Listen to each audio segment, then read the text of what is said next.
Anyway, okay, so everybody who's watching, I want to say welcome to drboystv.com, the home for intelligent Black people. So if you're not Black and intelligent, or if you're not intelligent at least, then you might want to leave because this conversation is not for you. This is for smart people.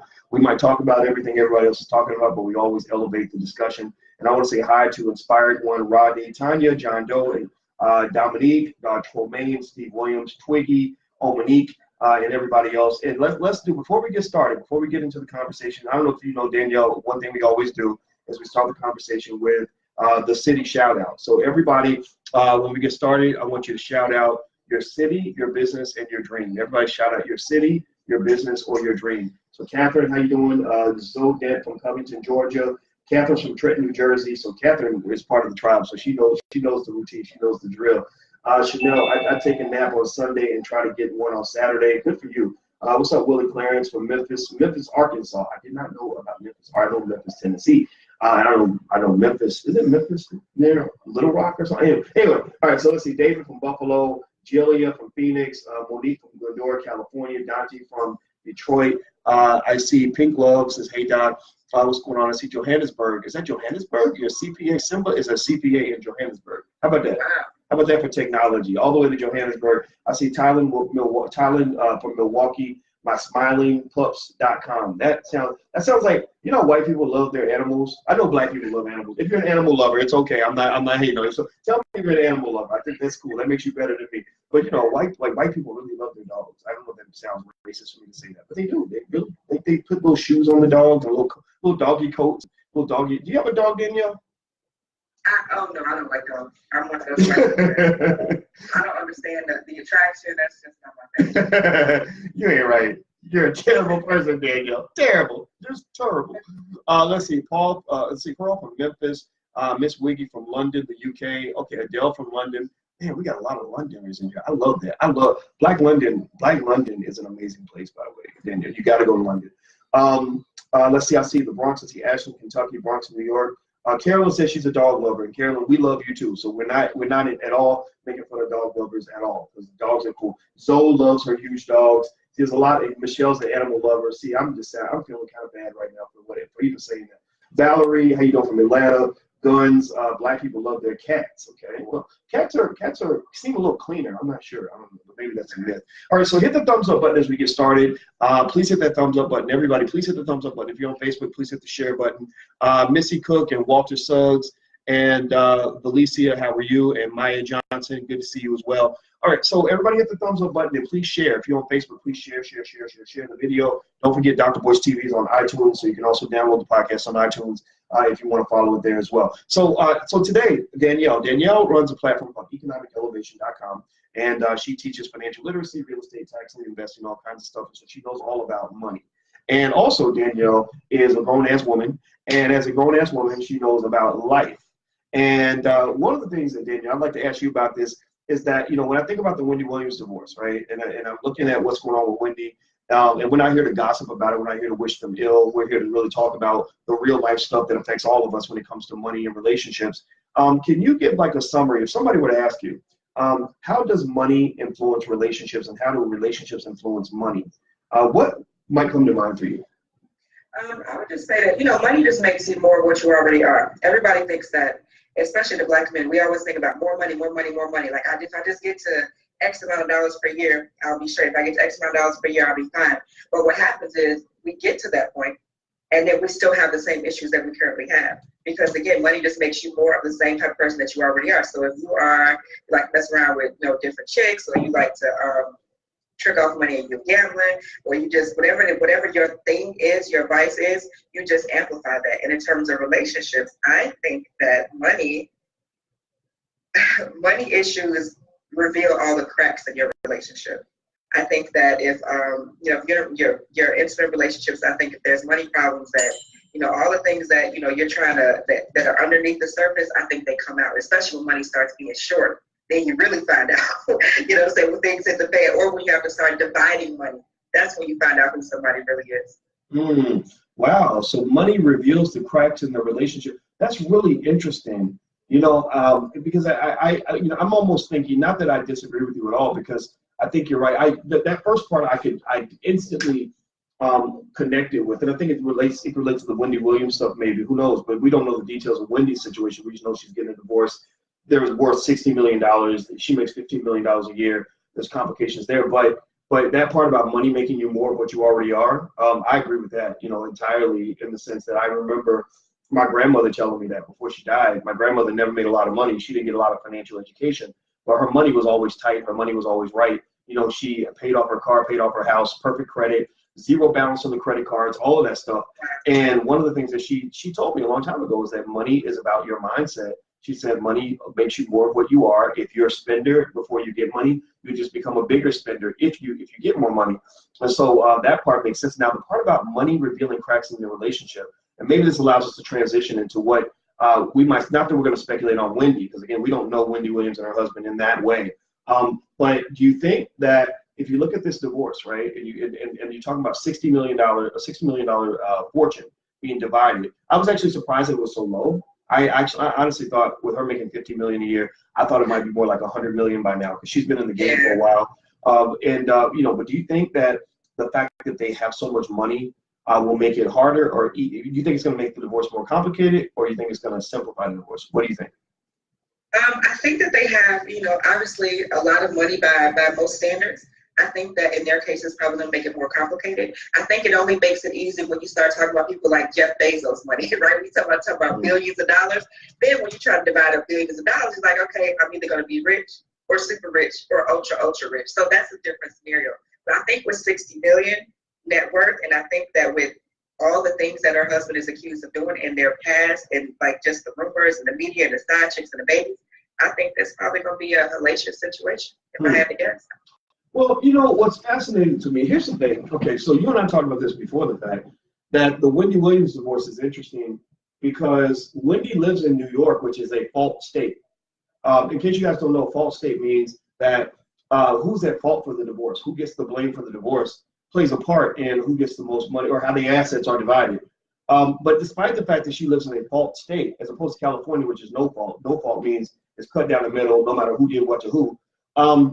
Because she's in a fault state, you would expect that would work to her advantage. But from what we've been reading, she actually went ahead and I guess waived her right to fault, or just basically said she wants a no fault divorce. So no fault means, Wendy's basically said, at least according to Forbes magazine, that it doesn't matter who did what. Like, let's just get this over with. Let's just, nobody's at fault. What's your interpretation of that, Danielle? I think that they've been together a long time. I think that he has a lot of dirt on her, and she doesn't want it to come out. And it obviously has to be something like epic, because all the other shit that's already came out, you would think that that's pretty bad. But I think that he knows, at least on the outside looking in, again, I don't know them. On the outside looking in, I think that he knows a lot more, and that he has the ability to, for all intents and purposes, ruin her, maybe. And so she's trying to avoid that scenario, if I had to put money on it. Well, everybody who just came in, please hit the thumbs up button, and I want to let you guys know what we're talking about. We're speaking with Miss Danielle Pierce from economicelevation.com, and we're talking about Wendy Williams and her divorce from her husband, Kevin Hunter. They've been married a long time. I want to say it's 25, 30 years or something. Do you know how many years it's been, by chance? I read 22. 22 years. Yeah, there you go, 22 years. And this is sort of right in the middle of this big scandal of infidelity and cheating that's really interesting. On the part of Kevin, and people feel that this is the driving force behind. I got some thoughts on that too. I'll share that in a minute, but I won't go into it now.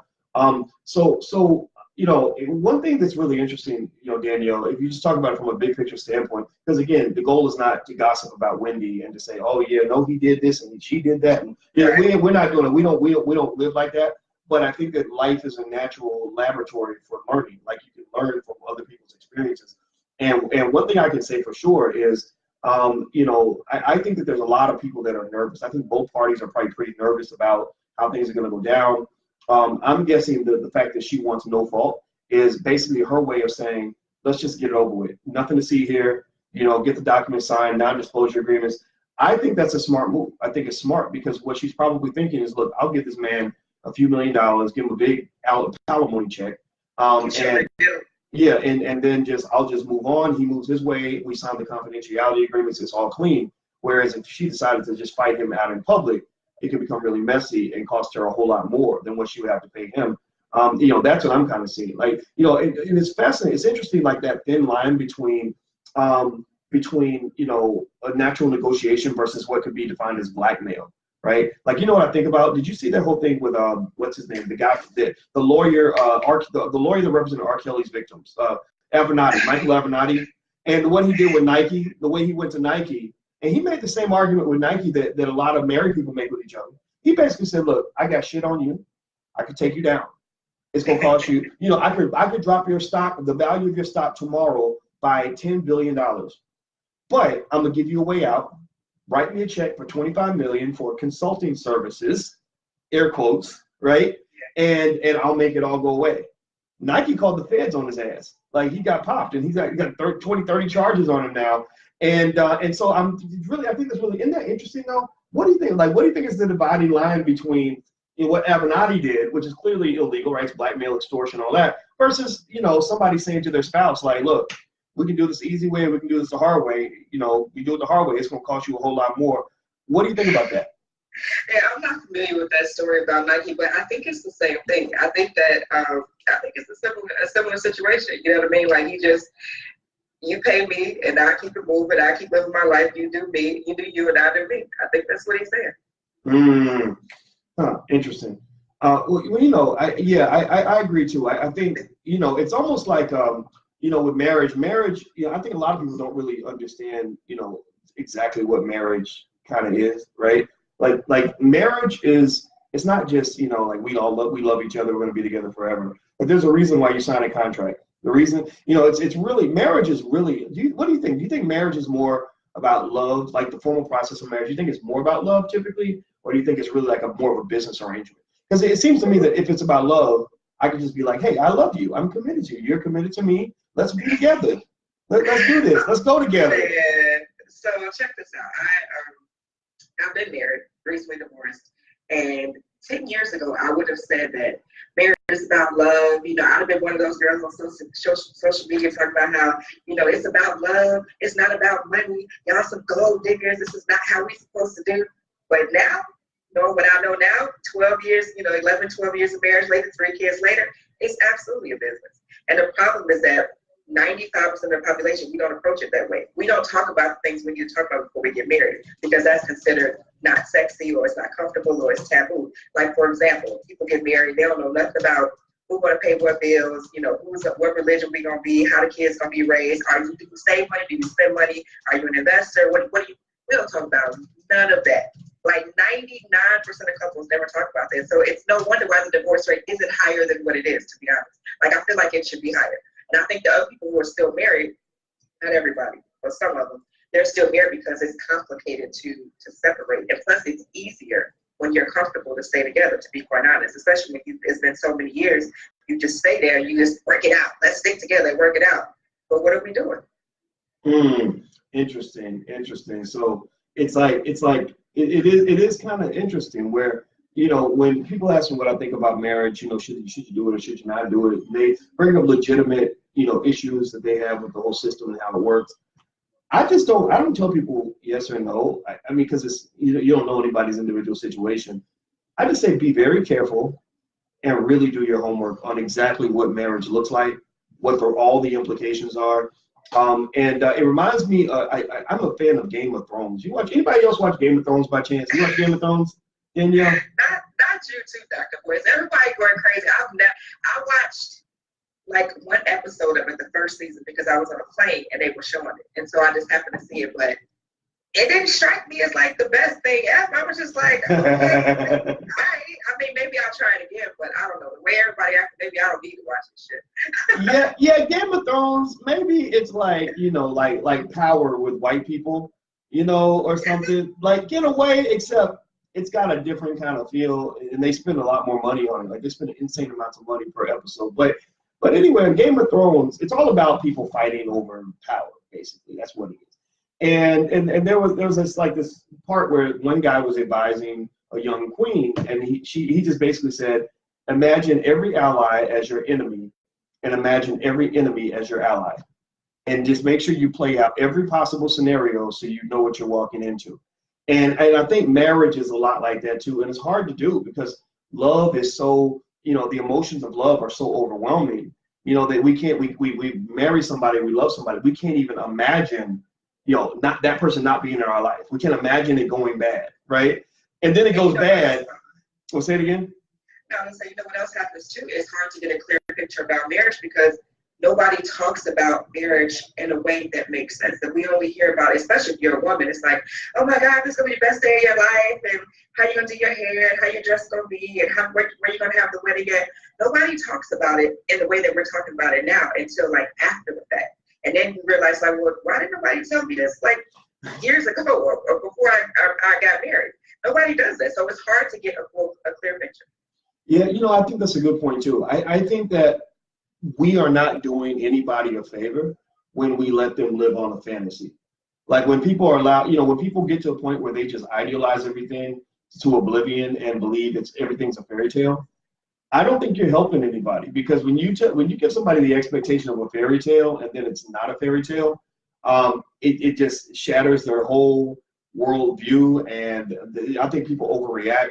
I think the reason the marriages don't last now the way they used to last, like your grandma, your great grandma, your great grandfather, they were married 85 years, and y'all really might have grew up thinking that was a beautiful 85 years. That shit was probably not beautiful. That was not beautiful. That was some grimy ass, like, we gonna stay together thick and thin, even if I have to kill you, I'm going to be married to your dead body. That was like some heavy shit, and we don't know that. We don't know that because a lot of if you have a community where 76% of us don't have the dad in the house, it makes it hard to, it's hard to know what that day-to-day looks like, And I felt lucky. I thanked my parents on their 45th wedding anniversary, or 44th, because their 45th is this year. I thanked them. I said, thank you for giving me something that I didn't realize how rare that was until I got older, that stability of just knowing that y'all just going to be together, ain't no question. I only saw them argue once in 40 years. And I saw them constantly doing a give and take, like a tango, like, okay, I'm gonna let you have what you want this time. I'm gonna back down that time. I'm gonna submit to you, you submit to me. You know what I mean? Like I saw them do that, and a lot of people don't see that. They get in this and they go into their marriage like, oh, well, if she gonna tell you to do whatever, blah, blah, blah, blah, then you need to tell her to set your woman straight, or girl, don't you let him talk to you like that. He talk to you like, and people come in with all of that crazy attitude. And that, I mean, if you come in with attitude, I don't even know how you expect anything to last, because marriage is so delicate that the way you deal with a delicate thing, you must be delicate to deal with a delicate thing. But if you come in with a very hard, stubborn, like uncompromising attitude, like with all these expectations and demands, I just think you should probably just not do it. Just save your time. What do you think? Going back to the grandparents thing, let me tell you. So, of course, I could didn't know. It's always a lot of shit going on that you don't hear about, that you don't realize when you're a child. So I get a little bit older. I get into high school. Start talking to my grandmother more. So my grandmother had 9 kids. There are 3 babies. So there are 3 kids that we absolutely know for sure do not belong to my grandfather because they look nothing like him, right? And it's like, how there's always this open secrets in black families that everybody knows but nobody ever says anything about. So it's been that way my whole life. I'm 39 years old now, and guess what? We still don't know. And if you ask my grandmother today, she will still cuss you out to this day. My grandma's in her 80s, and she'll say the man who raised you is your father, and that ain't none of your damn business. And that's what she said. So that is how, and she stayed married to my grandfather for a very, very long time. They had a house, they raised the kids together until he died of cancer. But yeah, 3 of those kids, they don't belong there. Wow. They do not. Wow. Well, yeah, and I think that's interesting. I commend your grandfather, for the fact that whatever it was, I don't know, maybe it was love, maybe it was something else, but whatever it was that led him to love through all of that. I'm a little weird. I'm a little backward. A lot of people are like, oh, if so-and-so cheats on you, like, you gotta leave, you gotta end the relationship. But I've always been like, well, why would you destroy your whole family and everybody's emotional security because somebody, engaged in unauthorized use of their sex organs? Like, I'm not saying you're dumb if that's how you feel. I'm not saying that at all. I'm just saying that, that when I really started thinking to myself, like, what love really is, I was like, I think if I really loved a woman, I hope that doesn't happen. Like, I hope I get married and she doesn't cheat on me. But if she did, I have to admit, I don't think I would leave unless I had a bunch of other reasons to leave. You know, I wouldn't leave just for that reason. Because I mean, really, people were having sex with somebody else before they met you. If you break up, they're gonna have sex with somebody else after that. You know, and then there's usually a lot of stuff happening in people's lives that you don't know nothing about. You know, and like we live in this world where you're supposed to see one person and only see that person for X number of years. I don't even know if that's consistent with reality. I don't know. What do you think? Am I just giving up on humanity with that statement? Like, how dumb am I? I will say that I don't think it's consistent with reality. And again, years ago, I would have said that, you know, if you cheat, you should leave the relationship. And that's cheating. Being faithful is one of the most important things. But today, I have a different view. I don't think that that's like the most important thing. I think that there's other things that are more important than that. I ain't saying I want to be dogged out. That's not what I'm saying. But I am saying that, you know, consistency, a man's ability to execute, how he provides, those things, you know, are pretty important. You know what I mean? And so, but again, that's me talking now. 10, 15 years ago, I would have had a different viewpoint.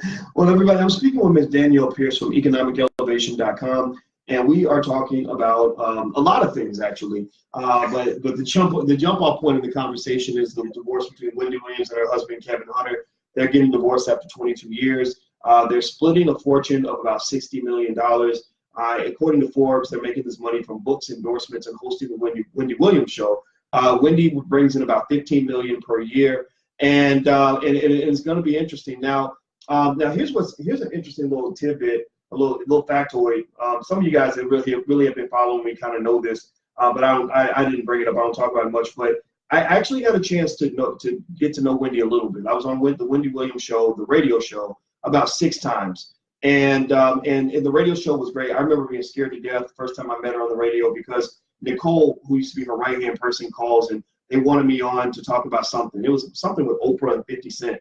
And their whole perspective was, they were like, oh, well, you're talking about this from a different perspective. You know, we're used to people just, you know, chatting about it, but, you know, to hear a professor kind of analyze it and break it down was really interesting to Wendy. And I didn't know this, but Wendy actually has a lot of respect for professors. I don't know if her, you know, father was a professor or whatever, but there was something about the show where I came in really nervous. I came in like, oh man, what is it gonna be like? I hear the show was a shit show. You know, Charlemagne the God was still there. You know, I didn't know anything about Charlemagne at the time, but I really connected with him. And I got there and I asked Nicole, I said, so how long am I gonna be on the show? And she said, well, at least 20 minutes, and you'll be on for 40 minutes if Wendy likes you.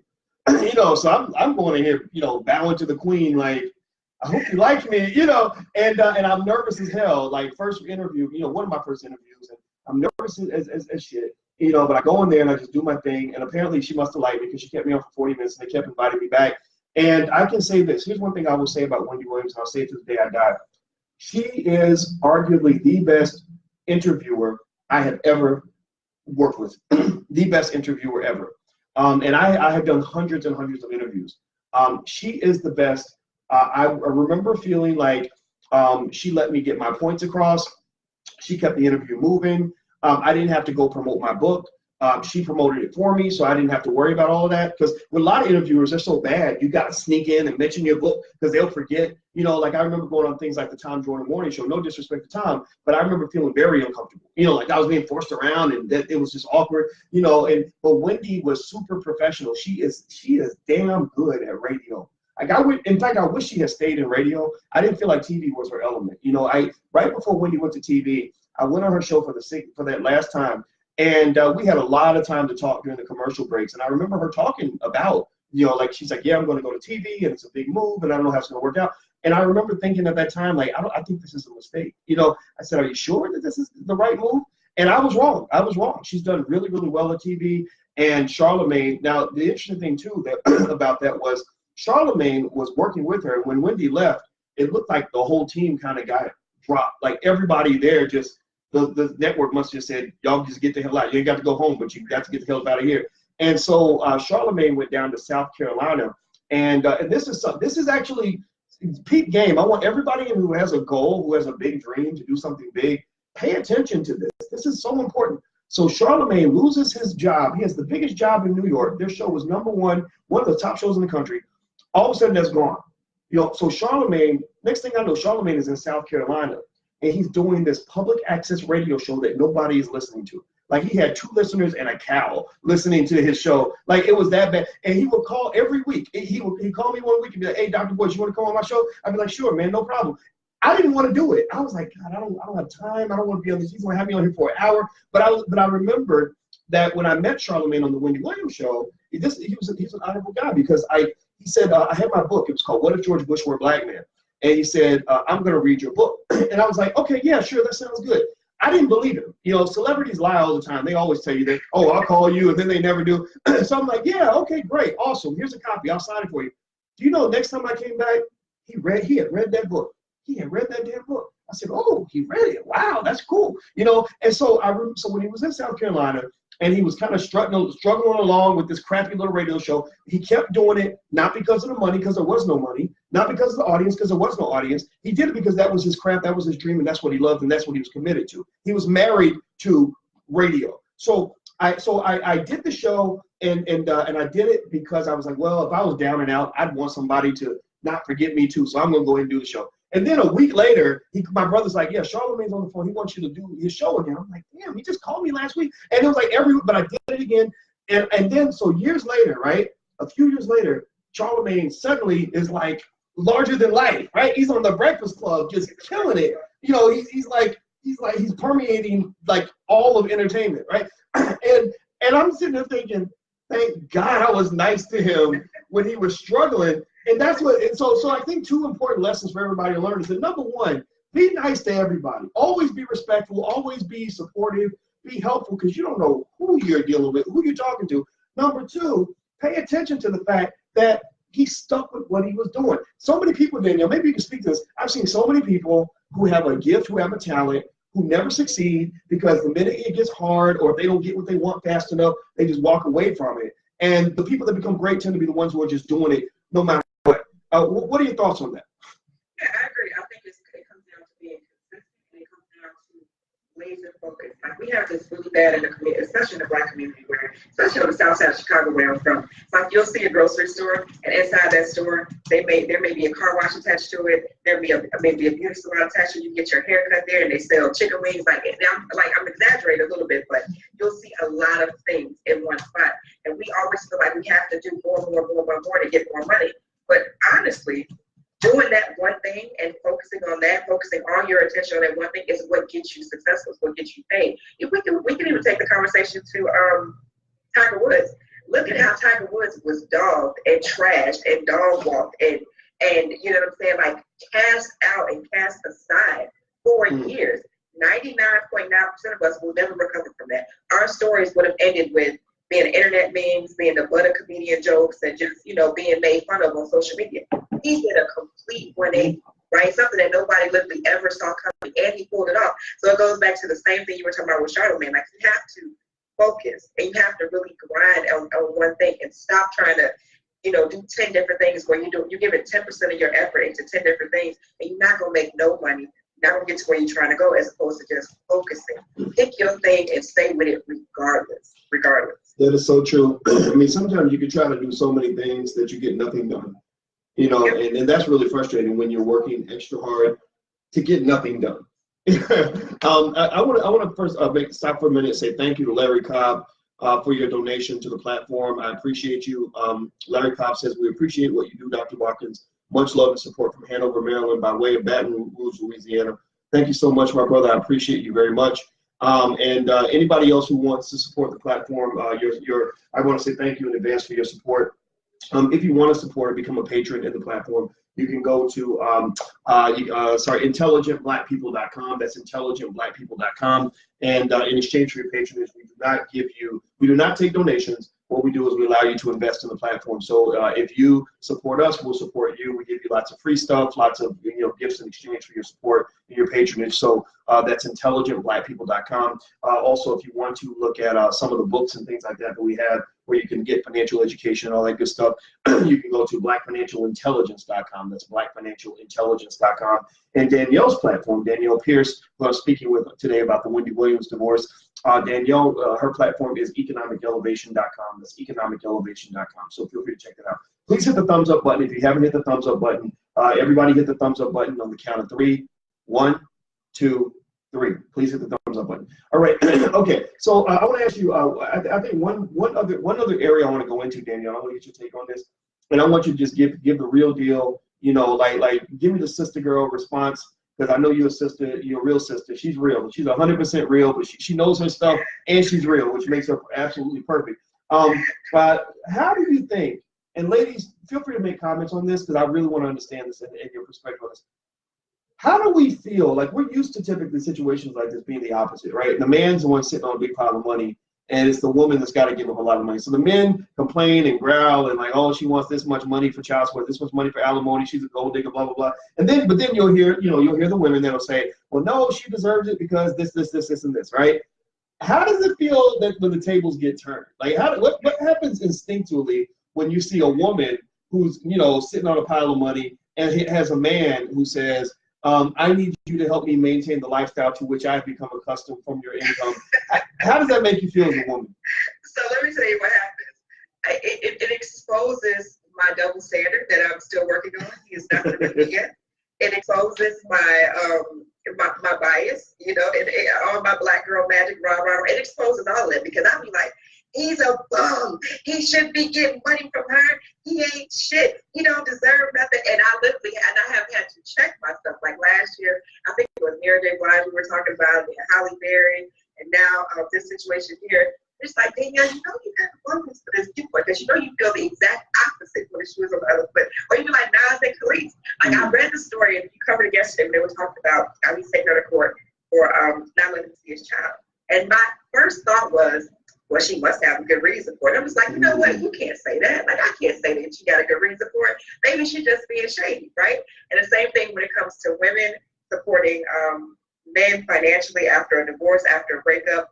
I'm not a fan of it. But I do realize that that's a double standard. So please, brothers, don't come with me in the comments talking shit like y'all do. I'm aware that's a double standard. I will work on it accordingly. Well, you know what? Here's what I'm going to say. I'm going to go in a direction I think will make this interesting.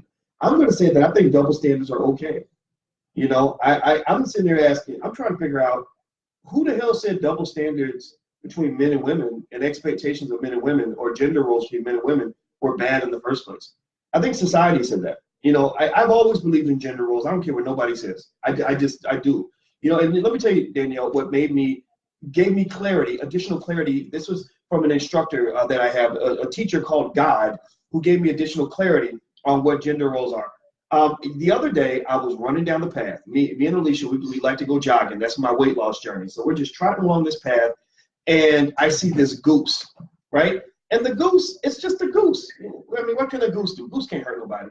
But this was a goose with an attitude. He was GWA on my ass, right? He had his chest out like he was ready to fight, and he kept sticking his tongue out at me. It was real weird. He was like, and I was like, what is that? Like, what is? And she's like, oh, that means he's ready to fight you. He's ready to threaten you. And I'm like, well, he's a goose. I can kick a goose's ass, right? But check this out. The reason that he was giving me funny looks, and he was staring me down. I mean, I moved left, he would look left. I moved right, he looked right. He wasn't looking at her. He's looking at me, like he could smell my testosterone or something. And so I took another step closer, and he lifted his feathers up, like, you don't want none of this. And I'm like, why is this goose doing this? Like, what do you want, man? Like, ain't nobody trying to start, don't start none, it won't be none. And you know why he was doing that? Because I looked a couple of feet over to the left, and his woman was sitting there on top of some eggs that were about to hatch. And so she's just sitting there chilling. She's safe, she's protected, because she knows her man's holding it down. And the goose would not, this goose would not let us pass that down the path. Like, I'm Googling, I'm like, can a goose kick your ass? Like, what can a goose do to you? I'm looking at YouTube and goose attacks to see what they look like. Because I'm sitting there thinking, like, is this something I shouldn't be worried about? Or am I just going to end up looking stupid because he's going to poke my eye out with some sneaky little goose tricks that I don't know nothing about? Because animals will surprise you. Yeah. A guy was killed today by a bird. He was a breeder, and it was some type of rare bird. This was in Florida. The bird attacked him, and he's dead today. So you were doing the right thing. You know what? It would have been terrible. Y'all would have had to deal with Nipsey Hussle and then me all the same week. That would have been too much for the black community. Too much. I'm playing. But R.I.P. Nipsey. That wasn't even a joke. But seriously though, and this goose was really dead serious about protecting his woman. And then I took another step. I kicked a few rocks, and then his neck got super long, like to where he was the same height as me. Like he kept doing all these things, these threatening gestures, chest out, feathers up, neck long, hissing. He started hissing. He's like, I said, I'll be damned, man. Fuck this. I'm out. So I walked away from this goose, and you know what? Here's the thing. Here's what hit me about that whole experience. I said, did nobody, teach this goose how a man's supposed to behave? He didn't go to college and get socialized. He didn't. Nobody like we always like to be like, oh, well, to masculinity, it's all toxic, and boys are taught this. Boys are taught to fight, and they're taught to play sports, and taught to want to shoot guns, and But no. Sometimes it's just in you. Right? Sometimes God just puts it in you, and there ain't no instruction manual to come with it. You just go with the Spirit of God that's inside of you, and just you do what you're supposed to do. So this goose was just doing what was wired in him by God, and it's not even a religious statement. It's a spiritual statement. It's a reality statement. And so that told me, I said, you know what? This to me is a reminder that when we live in a society that's telling us that gender roles are a figment of our imagination, that's just bullshit. That's bullshit. There is a difference between a man and a woman. So I'm probably, maybe I'm old fashioned. Maybe I'm a dinosaur. Maybe that's toxic masculinity talking. I don't think it is. But I actually think that a man, should be ashamed if he's running up behind a woman talking about, I need you to take care of me. Like, you are disabled. There's nothing appealing about you as a man or as a human being when you're up here literally saying that without your money, I'm gonna be on welfare. So I don't respect it. I think you don't get me wrong. Maybe he can get some assets. Give him a house, give him a car, give him a little cash, send him on his way.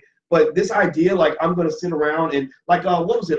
Jill Scott, when Jill Scott had that ridiculous husband who was like, oh, I need your money to take care of my parents. I'm like, Negro, those are your parents. like since when did your parents become her responsibility? So I do think a double standard is okay.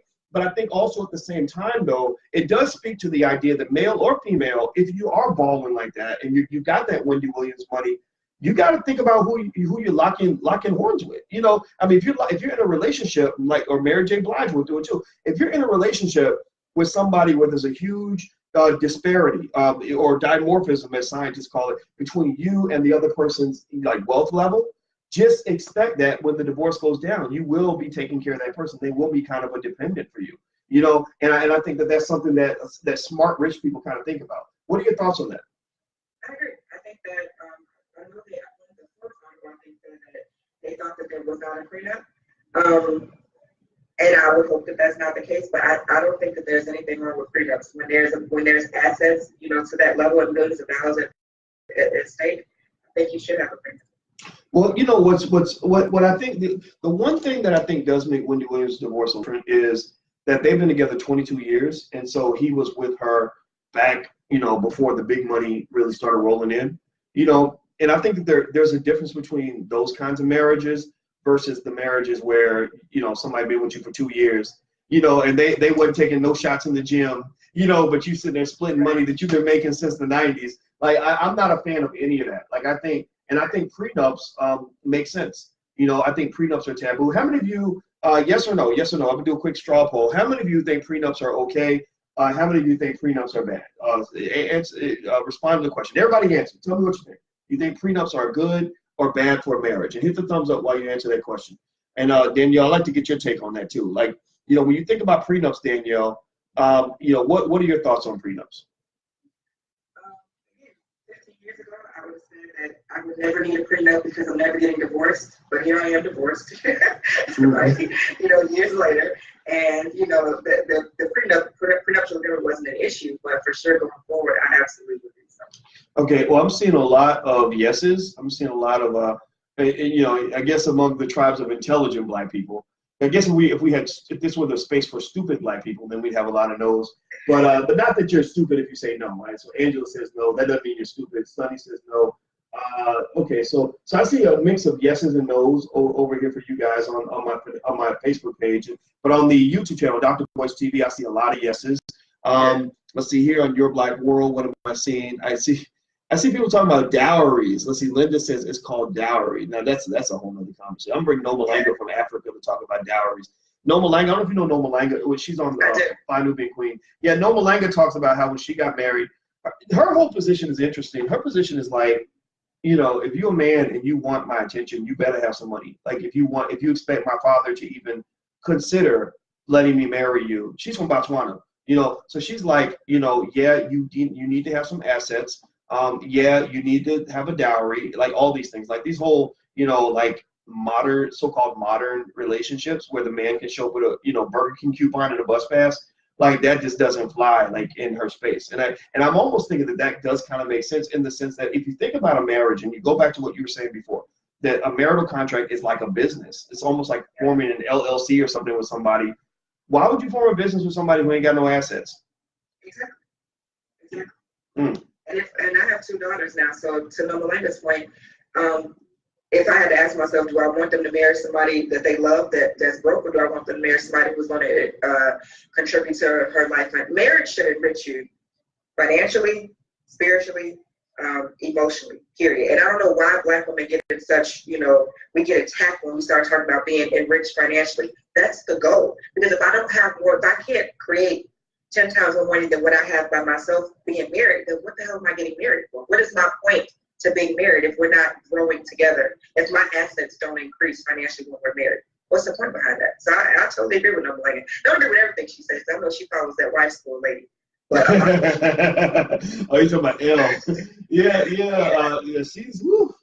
Yeah, Elle, she said, I don't know what it was she said, but I know I just unfollowed that whole page. It was like a year ago. I was like, I cannot have this in my space. I was like, no sir, no ma'am. Let me hit the unfollow button. I might even block the page because it was just asinine. I was just like, no. Yeah, she's you know, Elle is I think Elle, what's it, Elle Rotor, Elle Ro, or I can't remember. Yeah, but she has a wife school. She runs a school for women who want to be wives, and she has some pretty interesting views in terms of what a wife is supposed to do. And what I like the idea of going in the direction of joint accountability. Like we see all kinds of stuff where people talk about, you know, Black men not being shit, and these are all things you need to do. You need to straighten up. But I personally, as a man, you know, who was raised to try to be a good man, I personally like the idea of people encouraging both parties to really know what it means to step up and to be a good spouse. And I think if everybody is always telling me that it's the other gender's fault, you know, then they're not helping you. Like if somebody's telling you like, well, the reason a man leaves, I think there's like this meme I saw going around that said a man will leave a good woman because he's not willing to do what's necessary to become the kind of man he needs to be, blah, blah, blah. So every woman is like, I'm a good woman. That's right. I'm going to hit the like button, right? It's like, and I'm like, no, your ass ain't a good woman. He left you because you were trash. Like, you know, and so I think that sometimes, like, I think all of us, like, just need to learn that. Like, I think as men, one advantage you get as a man, like I got this from my father, is I grew up with the expectation that if you want to attract the woman you want, you better step your game up. You better be on point. You better do all these things right, or she will be justified in not being interested in you anymore. And I did not hear that so much on the other side. I kind of hear like a lot of if he don't like you the way you are, then he ain't worth it. And I don't think anybody just likes you just when you're just, you know, being whatever kind of person you feel like being on that day. Like I feel like just being a bastard and cussing everybody out. Well, of course you're not going to want to be around me if I decide every day I want to be an asshole, right? If I want your attention and I want you to love me, I've got to be nice to you. That should be like rule number one. So like I give people, like young people, simple rules in relationships. Like if they're not mean to you, don't be mean to them. If she says, would you like bacon and eggs or oatmeal for breakfast, and you cuss her out, then you're the bad person. It doesn't matter if you're having a bad day or whatever. You're the abuser in that particular situation. But because you'll see relationships where one person is nice to the other one and the other one just barks back because they know they can get away with that. And my thought is, okay, keep doing that. And then when she cheat on you or he dumps you for a better woman, don't be mad, don't be crying because you might have created some of that, right? So I think just that reality talk for people is helpful, and I think that there should be more of that. So I think I would support, not that Rose wife school isn't good, but I think like a wife school and a husband school where it's like real life stuff, maybe even taking business principles and applying that to marriage could be beneficial. Like a marriage can be run like a business. For example, if you have a business partner or a customer, you treat your customer well, so that your customer will give you what you want. And I don't know. So let me digress and go back to the topic at hand. So we talked on this for a little while. So we know we started with Wendy Williams, but I want you guys to know that was just kind of a jump off point. It was not to gossip about Wendy. We wish Wendy and her husband well. It was really more so about you. If you were going to give anybody else advice in terms of what they can learn, from sort of watching some of these divorces and how they go down, what are some like closing thoughts you might share with them? I would just, the main thought that comes to mind is that who you marry and who you have children by is probably the most critical decisions that you'll ever make in your entire life, and we don't give it nearly the enough time and attention that we should. It takes 4 years to get a bachelor's degree, 5 years for a master's, 8 years for a PhD, 12 years for a high school diploma. We devote all these time to things like that. Like we see the value in doing that, but we don't see the value in spending time to learn about marriage and what it means to be a good wife, what it means to be a good husband, and what exactly is it that you bring to the table. We approach marriage and having children from a very juvenile, naive standpoint. And then once you have those children, that's really, you can't turn the clock back.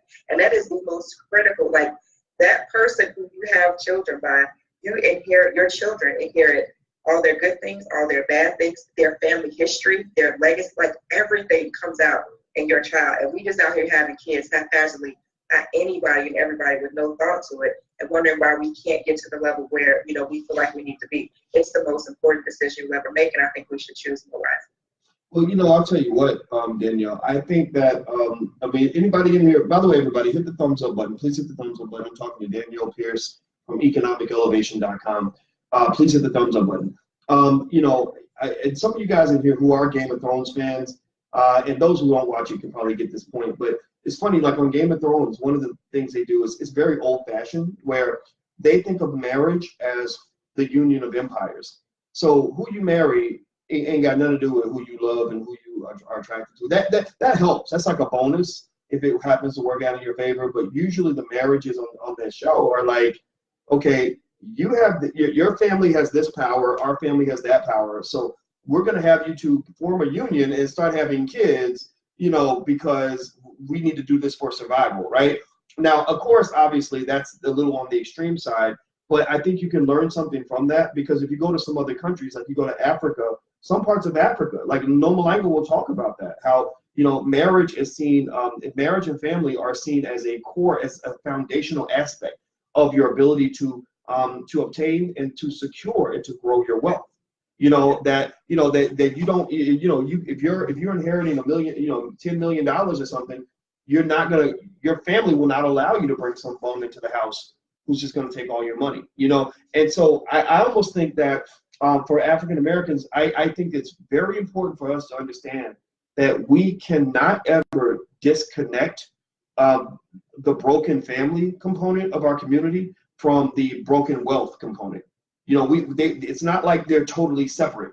The high divorce rate, high single parent rate is directly connected. No disrespect to single parents. I'm not saying that at all. My mama was a single parent when she gave birth to me, so I'm not saying it at all. But that part of our personal relationship is directly connected to our wealth outcomes, right? So really, Black people could probably increase our wealth by trillions of dollars just by learning how to maintain our relationships. Like little things I learned about marriage were like, first of all, everybody's going to have problems. Everybody's going to have disagreements. You don't avoid the disagreements. They're going to happen because you're not the same person. It's not about whether you have a disagreement or not. It's how you handle it, and also whether the person that you're dealing with plays the same game as you. So what I mean by that is, like, let's say I'm a person who's chill and I want to resolve conflict, right? Well, it's hard for me to do that if I'm dealing with somebody who escalates conflict. Where every time something goes wrong, like, I don't know, I accidentally push them and they punch me, and then I stab her, and then she pulls out a gun, then and then I pull out a bazooka. You know what I mean? Like that's kind of how you have these relationships where people will just flare it up. That's why experts at the Goffman Institute said they can predict which couples are going to stay married and which ones will get divorced by listening to how they argue with each other for 5 minutes.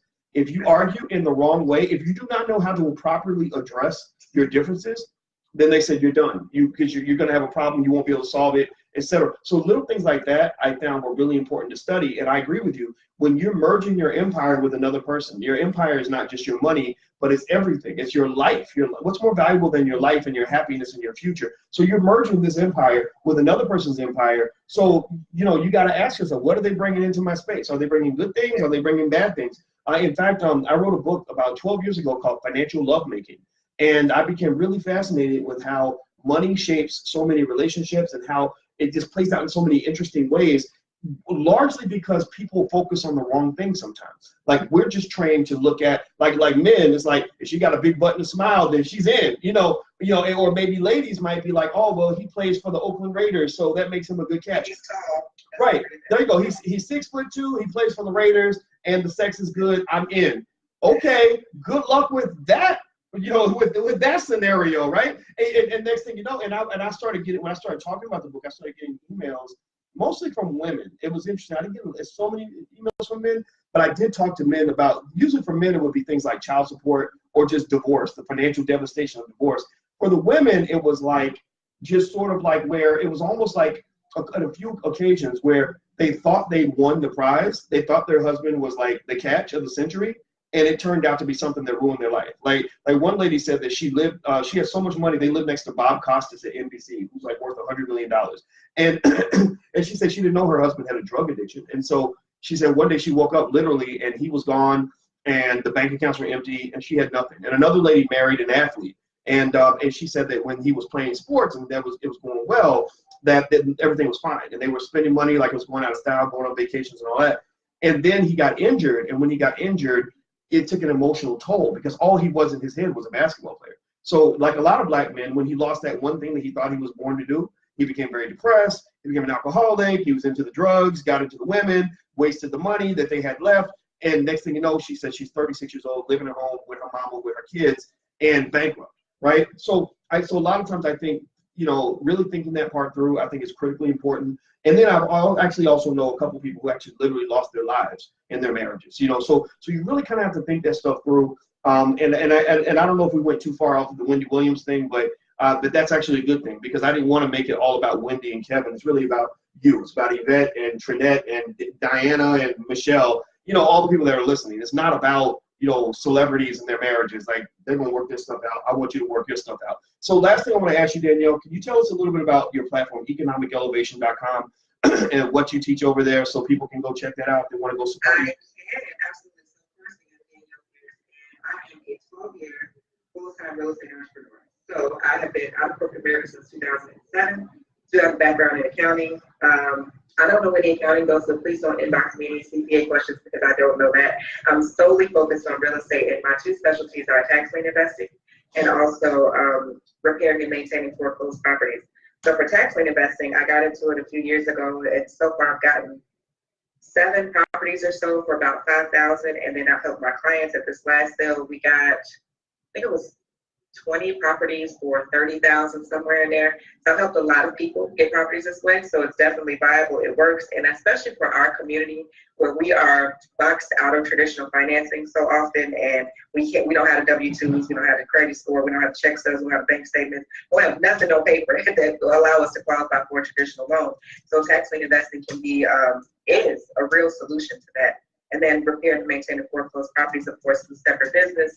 Get contracts to work with banks to repair and maintain their properties, and we did pretty well with it. And so that's all I focus on. That's all I do all day, every day. And of course, my consulting, and then my social media platform. So yeah, that you can find out more at economicelevation.com.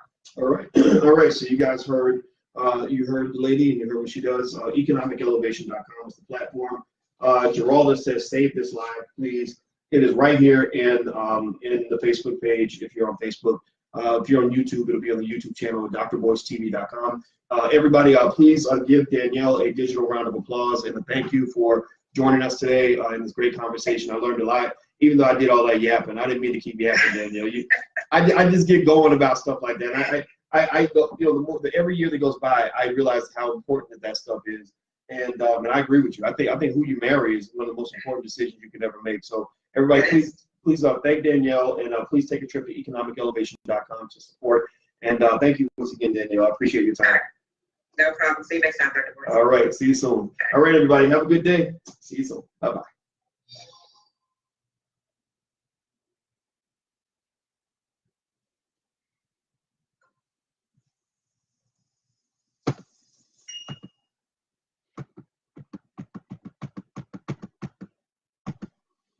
I'm hitting this button, and it's supposed to turn off. There we go. Okay. And it's still not turning off. Hey, Gloria. Hey, Tawana. If you cheated,